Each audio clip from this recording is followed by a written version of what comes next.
askan bi dafa cher. askan wi sonn na. askan bi sonn na. courant bi dafa cher. courant bi dafa cher. askan wi sonn na. askan bi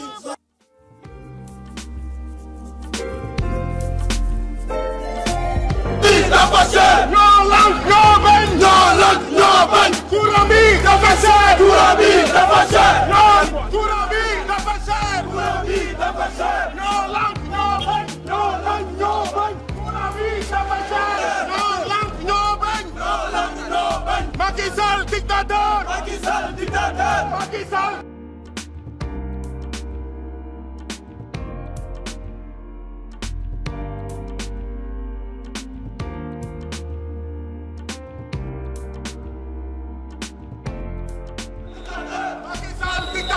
Macky Sall dictateur. Macky Sall dictateur. Macky Sall dictateur.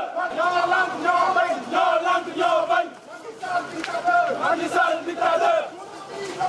courant bi dafa cher.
Manifestation qui a été réussie et on félicite aussi tout le monde ñoo xamante ne jàpp nañ ci combat bi lii musul am leader politique sax musuñu ko am ñun dañoo marche ba dem ba ci Gris Palais téye Gris Palais pour manifester suñu mécontentement ci wàllum yokkute électricité bii nii on nous disons non à la hausse de l'électricité.